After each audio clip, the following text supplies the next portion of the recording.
नमस्कार। भारतमा बस्नुहुने हाम्रो गोर्खाली दाजुभाइहरू सबैलाई एउटा यो नयाँ सन्देश लिएर तपाईहरुको बीचमा म आउँदैछु।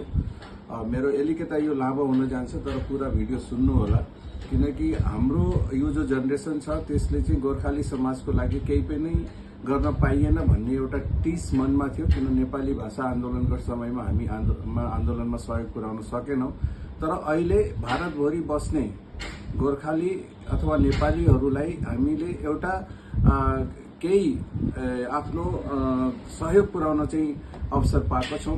त्यसको लागि भारत सरकारले भर्खर पास गरेको जातीय जनगणना र राष्ट्रिय लेभलमा जो जनगणना हुँदैछ त्यो विषयमा म तपाईहरुको बीचमा केही जानकारी लिएर आएको छु र यो भिडियोलाई भारतभरि र अन्तर्राष्ट्रिय लेभलमा जति पनि हाम्रो गोर्खाली दाजुभाइहरु छ सबसम्म पुर्याएर यो जानकारी पुर्याउन चाहिँ अनुरोध गर्छु र यही नै तपाईहरुको ठूलो सहयोग हुनेछ र आउने पिढीको लागि, किनकि हामीले यो पनि गर्न सकेनौं भने हामी केही पनि गर्न सक्दैनौं भन्दै तपाईहरुको घरमा जातीय जनगणना अथवा राष्ट्रिय जनगणनामा लिएर कोही न कोही अफसर आउँछ हैन। आउँदाखेरि तपाईलाई सबभन्दा पहिला तपाईको नाम के हो भनेर सोध्छ, जस्तो मेरो नाम टीएल श्रेष्ठ हो भनेर चाहिँ भन्ने।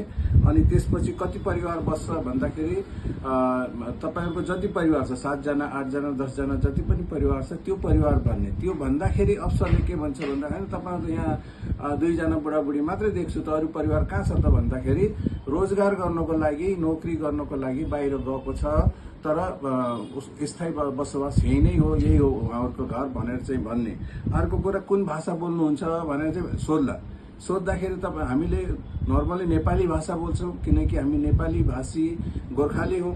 त्यो कारणले हामी नेपाली भाषा हाम्रो मातृभाषा चाहिँ नेपाली हो भन्दाखेरि हैन यो नेपाली भाषा त नेपालको होइन र भन्न सक्छ भन्दाखेरि उनीहरुलाई के भन्ने भन्दाखेरि हरेक कोमको अलग भाषा हुन्छ। हाम्रो मातृभाषा नेपाली हो, जस्तो प्रकारले पंजाबीको पंजाबी भाषा मातृभाषा हुन्छ, तमिलको तमिल भाषा हुन्छ, बंगालीको बंगाली भाषा हुन्छ, आसामिजको आसामिज भाषा हुन्छ। त्यही प्रकारले हामी गोर्खाली हौं, गोर्खाली भएको हुनाले हाम्रो मातृभाषा चाहिँ नेपाली हो, त्यो कारणले हामी नेपाली भाषा बोल्छौं भनेर यति चाहिँ भन्नुपर्छ, नत्र भने फेरि हाम्रो पहिचानमा एउटा ठूलो नोक्सान हुन जान सक्छ भन्ने कुरा चाहिँ हामीलाई लाग्छ। अनि त्यसपछि तपाईलाई अर्को सोध्नु सक्छ तपाई कुन जातिको भनेर भन्न सक्छ भन्दाखेरि जस्तो म नेवार हो त तपाईले प्रधान या नेवार एउटै हुन्छ या क्षेत्री बाहुन भन्दाखेरि त्यसको साथमा लास्टमा हामीले चाहिँ अलग अलग जाति भएर त्यहाँ दर्जा नगराउन्। जस्तो मैले मेरो टीएल श्रेष्ठ नाम हो भन्दाखेरि गोर्खा भनेर ब्र्याकेटमा चाहिँ गोर्खा जरुर लेखाउनु होला त्यो फर्ममा, नत्र भने हामीहरूलाई अलग अलग हाम्रो जनसंख्या कम देखाउनको लागि अलग अलग जातिको नाममा त्यो दर्ज गरेर हैन नेपाली भाषा गोर्खालीहरु त यहाँ छैन भन्ने प्रकारको रिपोर्ट सेन्टरमा पठाउने एउटा पहल चलिरहेको छ। त्यसमा हामी चाहिँ सचेत रहनुपर्छ र तपाईले आफ्नो जात क्षेत्री बाहुन कामी दमै जे पनि हुनुहुन्छ जे पनि लेखाउनुहुन्छ तपाईले लास्टमा चाहिँ त्यसमा ब्र्याकेटमा चाहिँ गोर्खा भनेर चाहिँ जरुर लेखाउनु होला। त्यसले भारतभरिमा बस्ने सबै हाम्रो चाहिँ काउन्ट हुन्छ र काउन्ट भइसकेपछि हामी एकजुटताको रूपमा हामी आउन सक्छौं र केन्द्र सरकारमा हामी मेसेज दिन सक्छौं कि हामी यत्रो गोर्खाहरू छौं र हाम्रो लागि पहिचान आवश्यकता छ भन्ने कुरा चाहिँ त्यसरी पनि हामी दर्शाउन सक्छौं।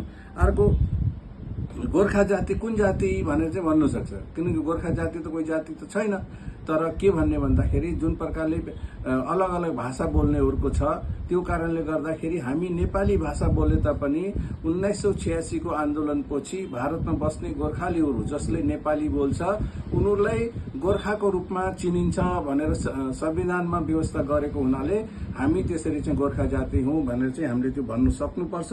र यो भिडियोलाई धेरै भन्दा धेरै दाजुभाइहरुसँग पुर्याएर हामी गोर्खालीहरुको एउटा पहिचानको जो मुभमेन्टमा हामी लागिरहेका छौं त्यसमा धेरै आफ्नो साथीहरुलाई अवेयर गराएर कम से कम आउनुस्, कसम खाऊ कि तपाई प्रत्येक व्यक्तिले हामीले 5 जनालाई चाहिँ यो भिडियो पुर्याएर अवेयर गराउने।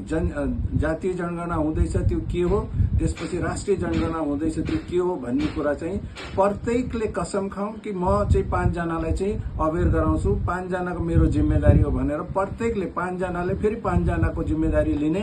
त्यसरी गर्दाखेरि हामी अन्तर्राष्ट्रिय लेभलमा जति पनि हाम्रो गोर्खा दाजुभाइहरु छ सबैको जनगणनामा सामेल गरेर हामी एकमुष्ट भएर हाम्रो यो पहिचानको जो आन्दोलन छ त्यसलाई सफल बनाउन सक्छौं भन्ने आशा र विश्वासको साथमा तपाईहरुले पूरा सहयोग दिनुहुनेछ भन्ने यो आशा र विश्वासको साथमा म आफ्नो यो जानकारीलाई यही अन्त गर्न चाहन्छु। फेरि अर्को हप्ता केही जानकारी लिएर आउँला भन्दै हस्त। जय गोर्खा।